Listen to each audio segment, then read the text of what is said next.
Welcome back to another UFC fight prediction video. In this video, I'll be predicting the main card fights for UFC Fight Night on ESPN Plus, Magomedsharipov versus Kattar. So without further ado, let's get to our first fight on the main card. So in our first fight, we have in the light heavyweight division, Shamil Gamzatov versus Klidson Abreu. So looking at this fight, I think these guys aren't that much different from one another. I'm not saying their styles are the same or the skills are exactly the same, but I'm saying they're both solid grapplers with kind of wingy striking. I think Gamzatov has more power in his strikes, a little bit faster with his strikes, and as opposed to Abreu, who's a little bit slower with strikes, kind of, the little flurry type of running in type of striking with a little bit of wing and strikes. And then he's a BJJ practitioner, whereas Gamzatov is a Sambo practitioner that has a little bit of a BJJ background. So it's a similar styles in a way. Like striking wise, I think they're roughly around the same level. But grappling wise, I think Gamzatov's Sambo and also a bit of BJJ will have him, will factor in better for him. Like with the wrestling or Sambo backgrounds, that allows them to dictate whether the fight goes to the ground or not. And I feel like Gamzatov is faster with striking, a little bit more powerful, and plus he'll be dictating when the fight goes to the ground if it does go to the ground. And I think if even if it goes to the ground, he's not gonna be too worried about what Abreu is doing as long as he's on top and controlling. If he ends up on his back, that might be an issue. But if he's on top, he should have really no issue with Abreu anywhere. So I think in this fight, he can really just beat Abreu in everywhere and dictate where the fight goes. And I actually think he stops him late in this fight. Takes him down, controls him, beats him on the feet, and then probably as the fight goes on, he gets more comfortable. Abreu slows down, and then he puts him away, and I think it's in the third round. So in this fight, I got Shamil Gamzatov via third round TKO. Now on to our next fight we have in the welterweight division, Ramazan Emeev versus Anthony Rocco Martin, or Tony Martin, whatever he wants to go by nowadays. So let me slow it down a little bit. So looking at this fight, I think Martin's definitely the more well-rounded fighter, definitely the more experienced fighter. But I think Emeev is just going to be one of those fighters that just has a style that just going to kind of neutralize Martin, in my opinion. I think a couple of the welterweights that have fought Martin and lost had one out there maybe respecting his grappling too much, respecting his speed, his technique. But I think Ramazan Emeev is just one of those young up-and-coming fighters that just going to do what he has to do. He's going to realize, he knows he's the bigger, stronger fighter, and he's a better grappler. And he's going to take him down and put it on him. He's going to be putting the smaller, skinnier, slimmer, weaker Martin on his back and manhandle him. Basically, not going to go out there, try to strike on him, be flashy, or be also scared about what he's going to do. He's going to go out there, he's going to respect him, and he's going to put him on the mat and control him and dominate him. Yes, Martin is a solid striker, solid this and solid that, but I think Emeev is just too big, too strong, too aggressive, and he can push too high of a pace. Yeah, like I said, Martin's tough. He's definitely the better striker, and if he could find opportunities to neutralize the wrestling and then keep it on feet, he can have opportunities, maybe get up from scrambles and stuff and get back or get sweeps. I think Ramazan just has two offensive ones, takedowns.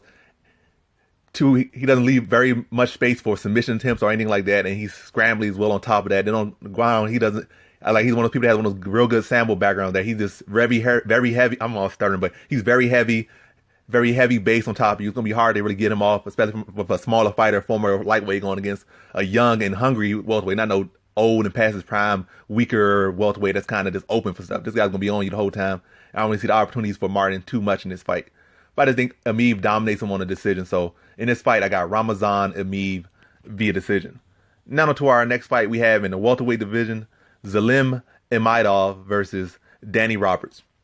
So in this fight, Danny Roberts is definitely the more experienced fighter. He's actually older by a lot, even though himself not being that old. I think he was like 32, 33. But it's the fact that Zalim is like 24, so he's only almost 10 years older than him, despite only being 32, because Zalim is only 24. So it's a huge age difference between the two. But Roberts is around his prime, and Zalim is a couple years, about 6 years from his prime. So it's an interesting fight right here. But I think really with this fight with Roberts, I think he's the more technical fighter, but he kind of has a questionable chin, and he kind of loses himself in fights a lot of times. Like, he's a very solid fighter, can be much, his record could be, his whole career in the UFC could be a lot different than it is. But he's one of the fighters that's very solid, but sometimes stuff just don't click for him in fights. Or sometimes he just makes slips or get caught up in the fight too much and not allow himself to settle and allow his fight IQ, allow his technique to work for him, because he get caught up in the fight. I think Zalim is a guy that can get him caught up in the fight, because Zalim is a fighter that it goes out there to fight. He's still that young fighter, that aggressive fighter that, even though he has all this talent, he goes out there to swing, he goes out there to bang, he goes out there to be aggressive. He goes out there nonstop, in your face, swinging, attacking you the whole time. He's going out there to kill you because he's still that young fighter. He doesn't think of it as a sport. He thinks it is, I'm going to go out there, I'm going to kill every man in front of me. And they even say he trains like that as well. So I think he could definitely, that type of style can definitely get Roberts caught up. And I don't think Roberts has the best chin. And with like Imadev's power, I think if Roberts gets caught up, I think he'll get caught by a big shot or get overwhelmed by the aggressiveness and the volume of Imadaev. And his volume and his power is going to outshine Roberts' cleaner technique. But I think what really happens, I think Roberts just get caught up in the brawl and gets knocked out. His technique gonna get overshadowed, and then he's gonna get caught up, get caught in the brawl, and that's where he's gonna get caught and get put out. And I think it happens in the second round. So in this fight, I got Zalim Imadaev via second round TKO. Now on to our co-main event, we have in the heavyweight division, Alexander Volkov versus Greg Hardy. So this is a huge step up for Greg Hardy, and on short notice. He's certainly showing a lot of balls, and I guess this is for him to make up for that fight he had his last fight was like 2 weeks ago, where he took an inhaler. So he's saying, I'm going to step up and fight a real killer. But I just don't really see it going for Greg Hardy. And I'm not going to be one of those people just bashing Greg Hardy. I'm not getting into these morals or this and that. He's a solid fighter, and he's certainly doing phenomenal for where he is at and how young he is into his career. But this is a huge step up. I just don't think he has the tools to beat Volkov. The height's not that crazy of a difference. It's only a 2-inch height advantage for Volkov, and they have the same amount of reach. But Volkov fights long, and it is long, and it's faster than Hardy, and definitely a much better striker than Hardy. It's going to put on volume on Hardy that Hardy has never seen before, probably not even in training. But yeah, so looking at this fight right here, I think Greg Hardy certainly has the power, as every heavyweight does. But where I see the real tell of this fight is that I seen in the fight where a couple fights that Greg Hardy does not react that well to when he gets hit. And that's happens with a lot of these with a lot of these fresher fighters. When they get hit, they don't know how to react to it too well. I think in the Juwan Adams fight, he got hit by one weak jab, and he went all the way back to the cage and had to, regain himself off a jab and talking about, my chin's so good. He got hit with one jab the whole fight and talking about his chin was good. You got hit with a jab. You didn't get hit with a straight. You can get hit with a hook. You can get hit with a haymaker. You got hit with a jab, and then put your back on the cage. And I see a lot of times we get hit with punches, he kind of freezes up. It's not in the usual freeze up manner, but like a freeze up, like, damn, I got hit. And not I got hit, and I'm going to react, or I'm just going to go with he literally got to think about when he get hit. It's still fresh to him. And going against a guy like Volkov with that height, that reach, that striking ability, and that volume he puts out there, he's going to be getting hit a lot. And to beat Volkov, he's got to be able to catch and counter and come over top, or he's got to be able to time a jab and come over the top to really hit Volkov. He's got to be in the fire, and I really haven't seen him react well to being in the fire. So, in conclusion, I just think, yes, Greg Hardy is a solid fighter, but it's too big a jump up for him. I think Volkov put on a lot of volume on him, put a lot of pressure on him. But I think Greg Hardy's going to show a lot of heart. But I think he gets put away late. I mean, not late, but I think he gets put away early in the third round. So in this fight, I got Alexander Volkov via third round TKO. Now to our main event, we have in the featherweight division, Zabit Magomedsharipov versus Calvin Kattar. So I'm not going to say Zabit's last name this whole time because obviously that's going to be talking too much, or it's going to be too hard to say that word scramble name. But yeah, looking at these two, I actually mentioned Calvin Kattar and Zabit's video I made a while back. And looking at these two, I think Calvin Kattar is the guy I respect more between the two. And not to necessarily disrespect Zabit in a way. It's just that I feel like Calvin Kattar has fought the stiffer competition and took the harder route, whereas Zabit kind of took the golden goose route. Like, he's been spoon-fed probably more than Greg Hardy. People say Greg Hardy's spoon-fed, but Zabit in reality has been spoon-fed more than Greg Hardy. And that's crazy to say, but he's literally been spoon-fed more than Greg Hardy. Zabit already had a record, was already undefeated, and had stuff outside of UFC. But coming to UFC, he kind of was given a lower tier opponent that was just a weaker, smaller grappler than him, and he just dominated him. Then I think he fought Shayman Moraes, who was actually a pretty good fight for him at that level, and he dominated him. Then from there, he fought Brandon Davis and Cal Bosniak, who I think had no really reason to be in the cage with him. I'm not saying they're bad fighters, but they aren't his caliber. And he still had a fight of the night with Cal Bosniak. I'm not disrespecting Cal Bosniak necessarily, but I just don't think he's really up that caliber, and it's kind of showing in these fights. And outside of his last fight, which was Jeremy Stevenson, you pretty much could cut every single fighter he's fought, like today, and nobody will bat an eye. Like, Shayman Moraes certainly has good potential, but I think he's had like a 500 record in the UFC, and he just got knocked out, so it wouldn't be crazy to get him cut.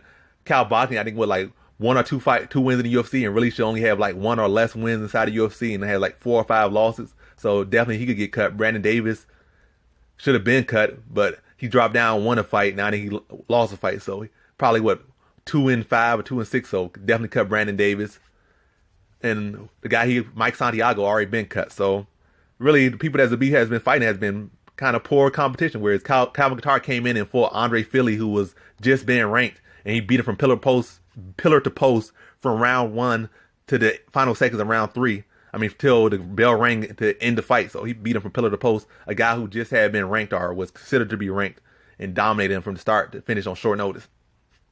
And he fought guys like Shane Burgos and stopped him. Shane Burgos is one of the guys that can certainly become a factor in this 145 division, and already really is a factor in this division. And he fought Renato Moicano. He lost that fight to Moicano, but he was in there with a solid killer in Moicano, not some spoon-fed, easy fight that's stylistically for him to win. He didn't win.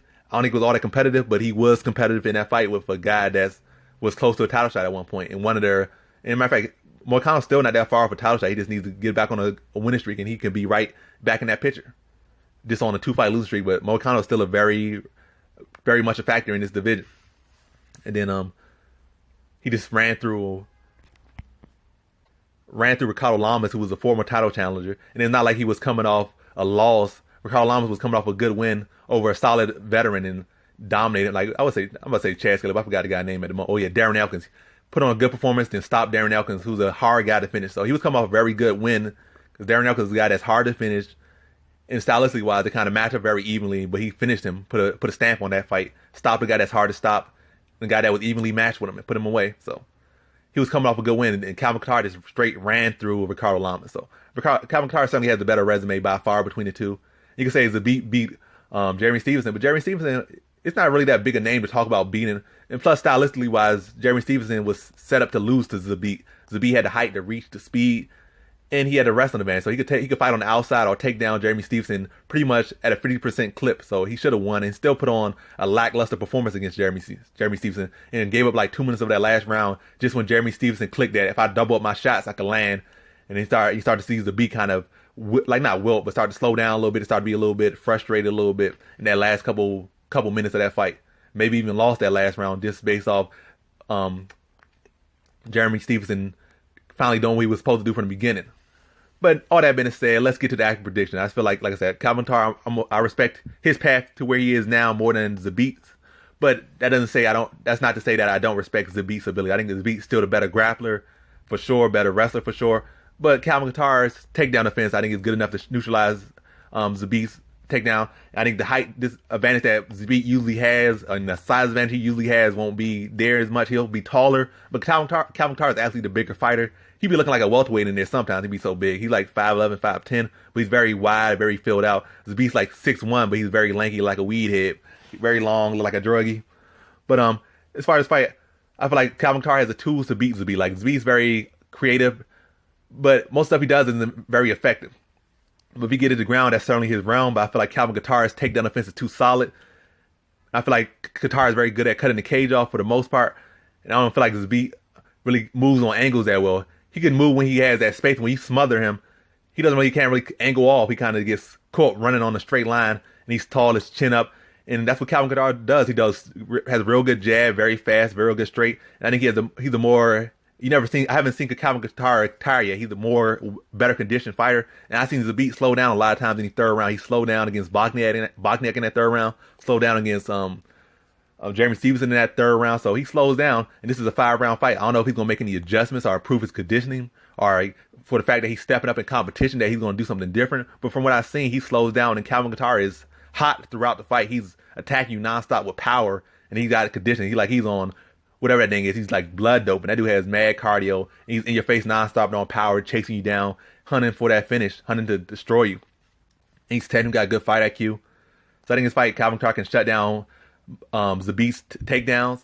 I think he could put the pace on him, get him moving on a straight line a lot, catch him with a jab, catch him with a straight, mix up to the body, and just really tag him up and make Zabit have to work. I still think it's a competitive fight, but I think Calvin Kattar's conditioning and his pressure with his power and his volume, I think that's going to he's going to have a lot of success against Zabit's style in this one. But I think it's very competitive. But I think as this fight starts to wear on, I think Calvin Kattar's just going to get stronger. Maybe Zabit wins maybe the first two, but I think the third to the fifth for sure, I think Calvin Kattar definitely going to be favored to win those rounds and, break Zabit down over the rounds. But I think it's a decision. I think Zabit's a tough fighter. He's very long. He can't, even despite him sometimes moving on a straight line, he still can be very elusive and be hard to hit with those power shots. But yeah, I see this one as a very competitive decision, but I think like I said, the pressure and the volume and the conditioning of Calvin Kattar is going to favor him in this one. And I think he beats Zabit to a decision. So in this fight, I got Calvin Kattar via decision. And that concludes my fight predictions for the main card of UFC Fight Night on ESPN Plus, Magomedsharipov versus Kattar. And as always, thanks for watching.